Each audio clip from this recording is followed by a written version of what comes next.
This is a virtual reading of Conspirators, To Each His Own Agenda by Matt Gupta.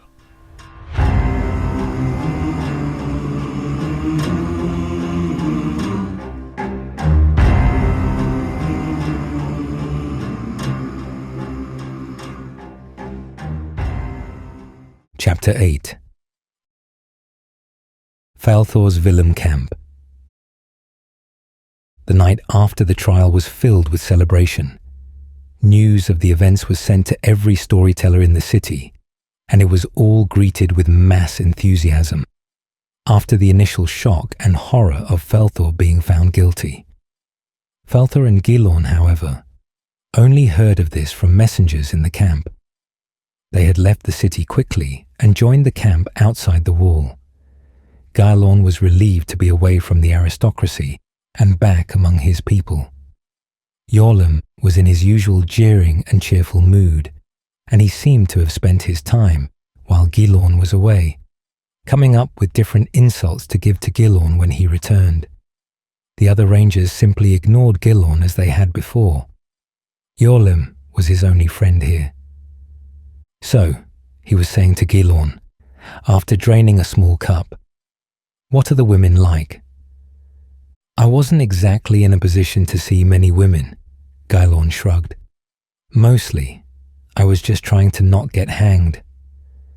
"I feel so bad for you," Iorlam mocked. "You didn't get to see any women from your cozy room in the marble citadel while you were warm and fed on the best food. You should really write in and complain." Gilorn threw a stick at him. "I'm serious. I've never been more scared in my life.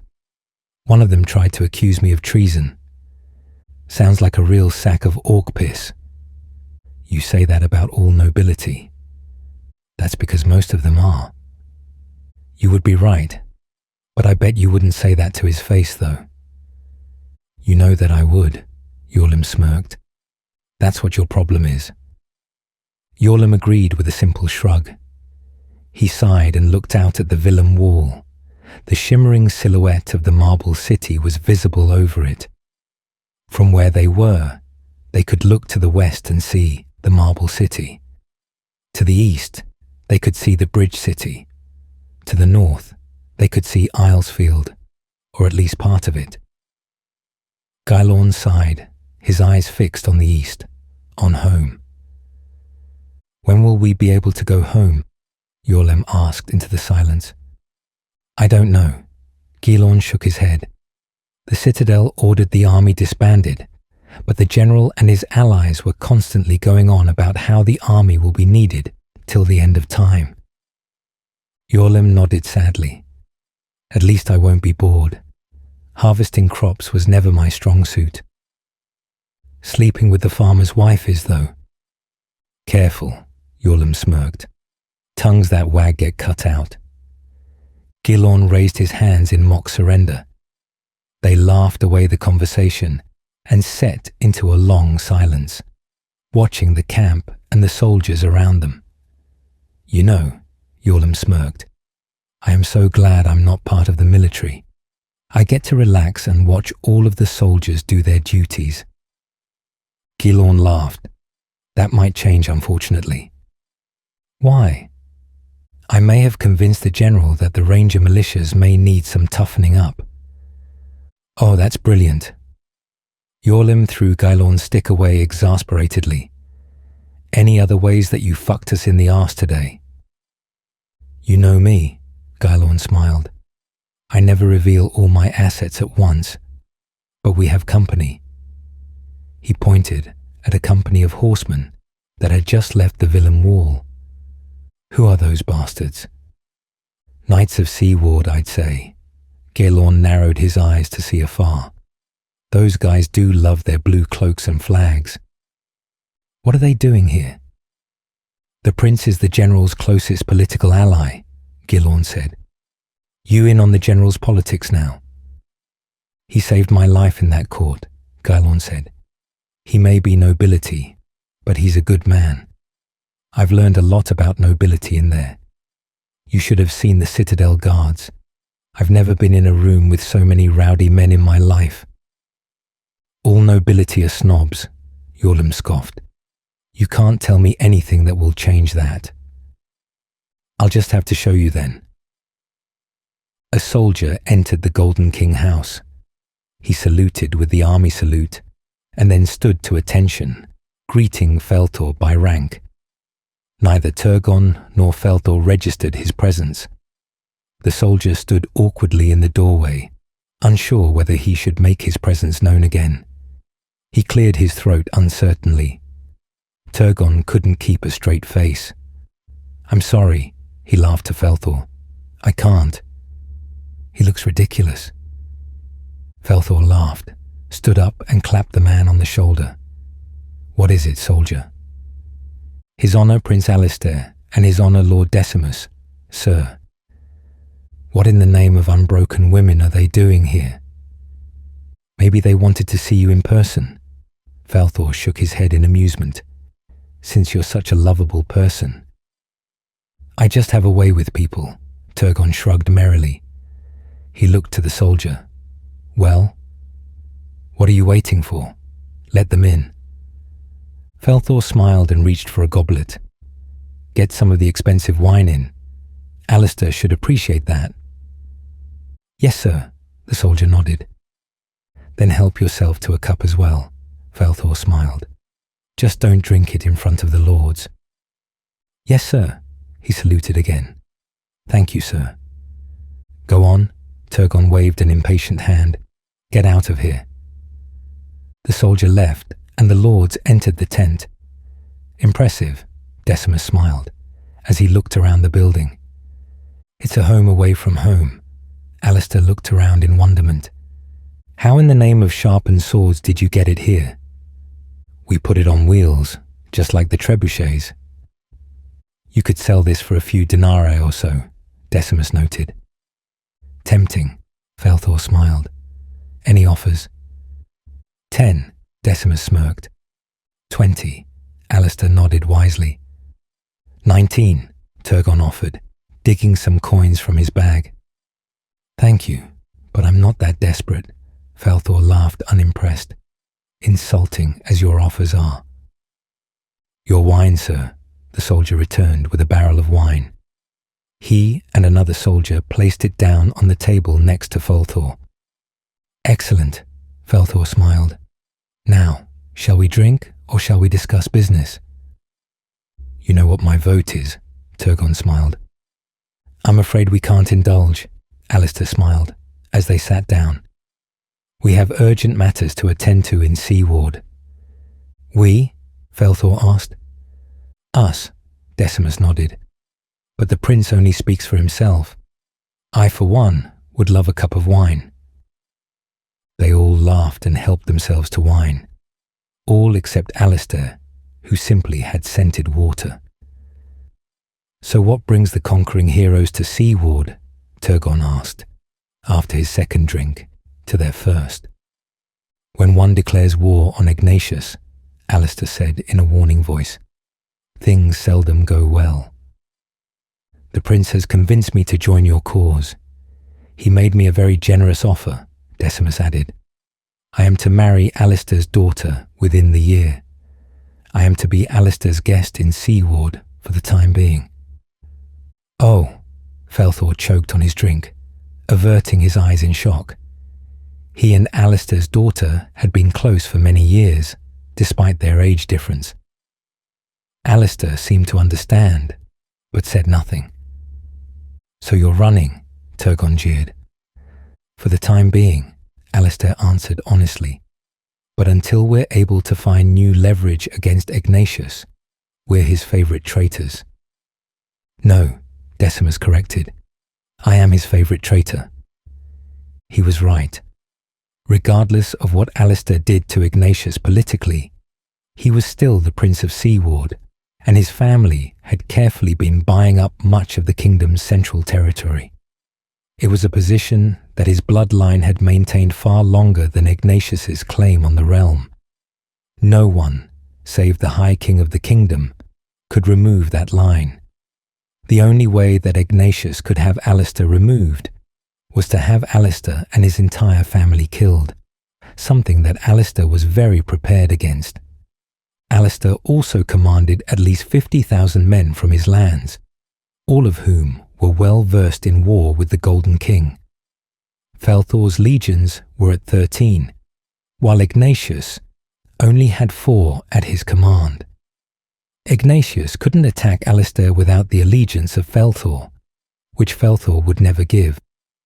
Essentially, all Ignatius could do was make their lives in the political sphere a living nightmare, eating away at their political power and eroding their support through humiliation, something that could easily destroy them quickly if they left it unattended. Decimus, however, was another matter.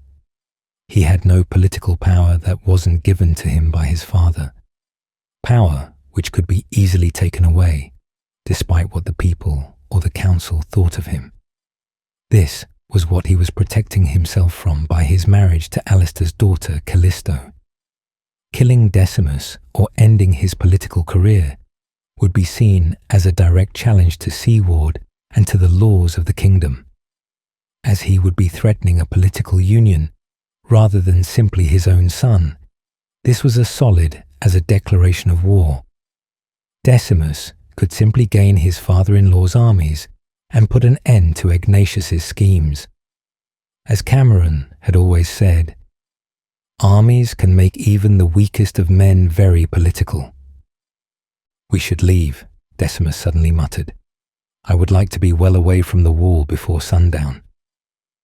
"You're not going by ship?" Turgon asked. "No." Alistair shook his head. "Aquila is right. The pirates of Gladium patrols the coast far better than we do.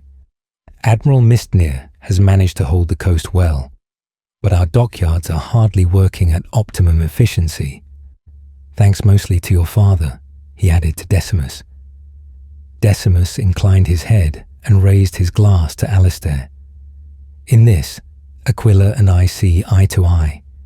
He's been trying to get Ignatius to wake up to this truth. I think we can count on him as an ally in future, despite what we have seen in him recently."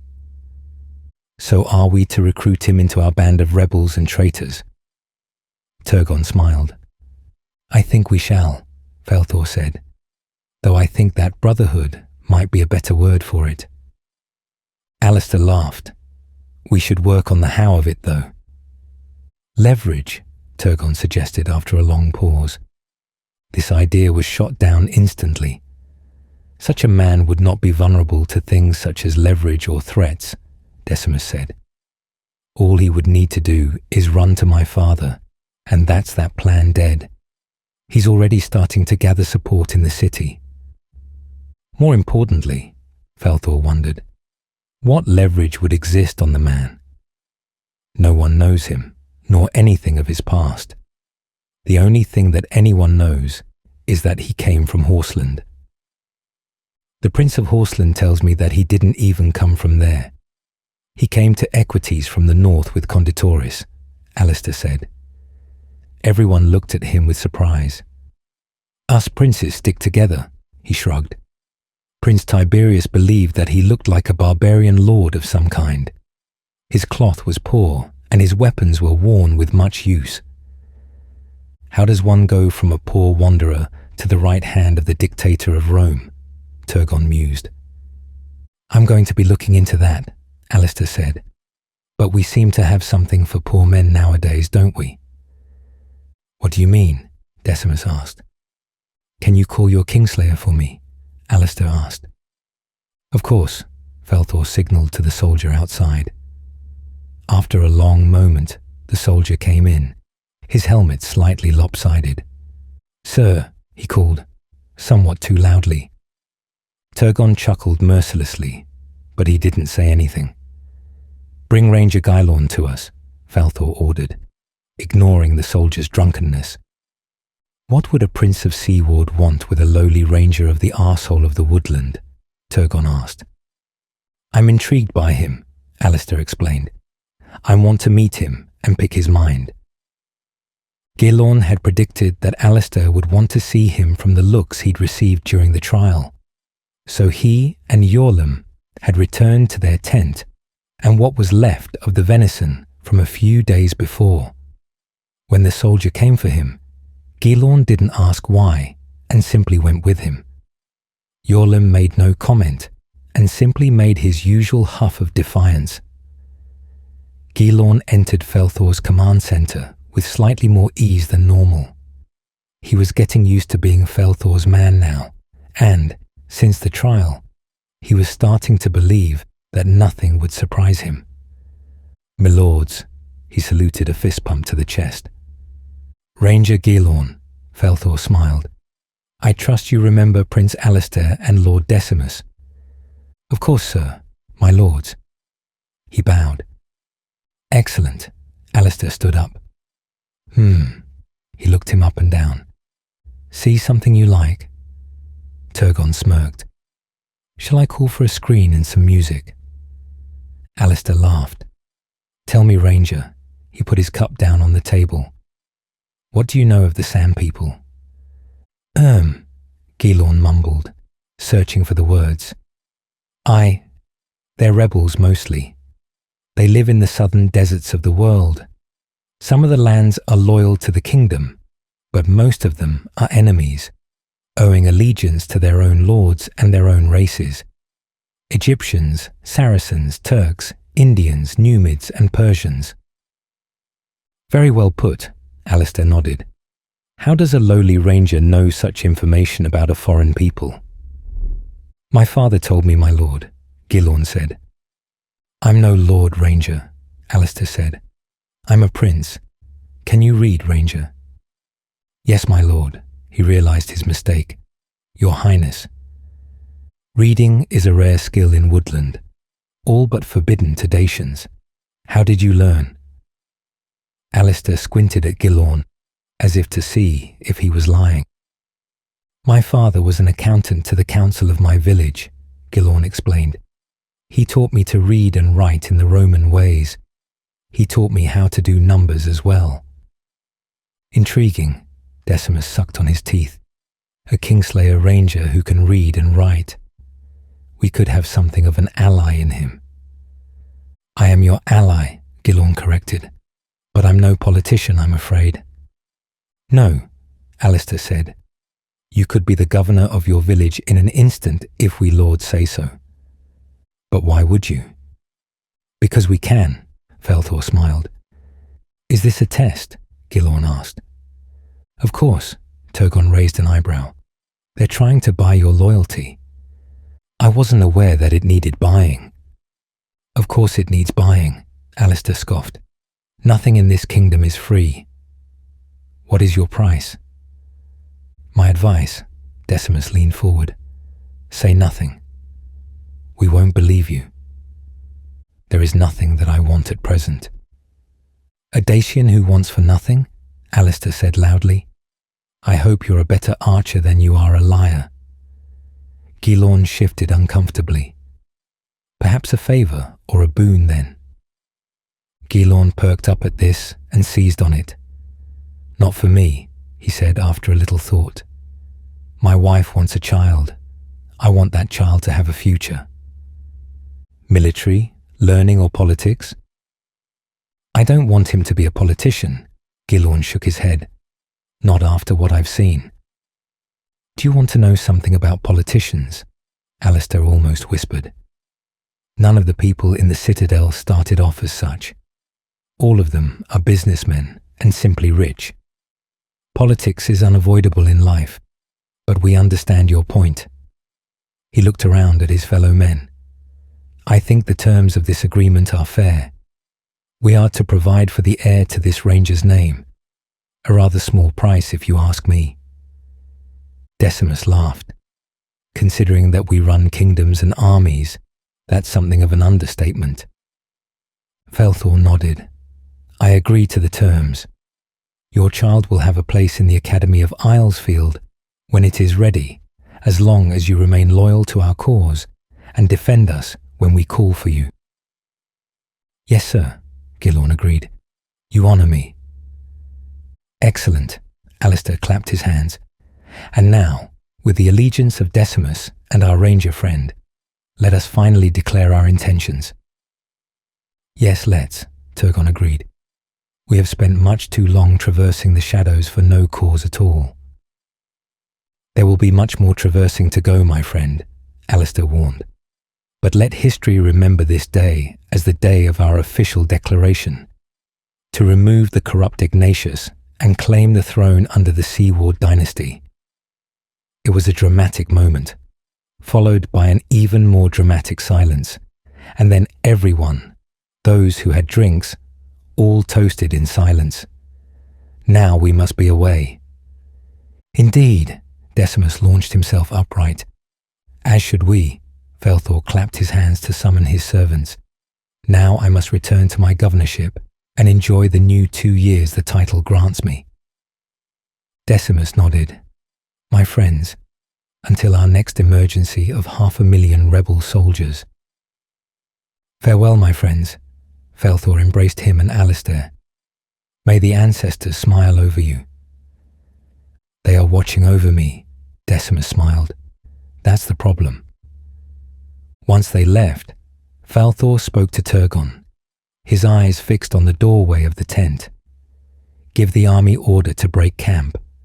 All legions of Roma province are to be disbanded back into the city. They can fend for themselves.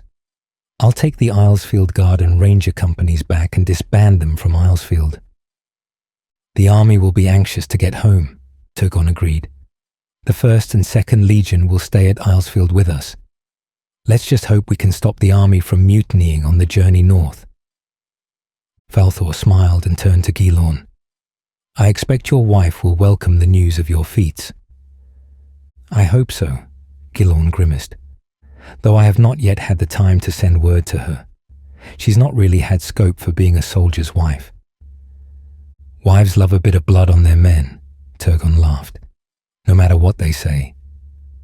Says the man who fears marriage more than any battle, Faelthor smiled. Gather your gear, he said to Gilorn. Find yourself a horse. I want you riding at my side again.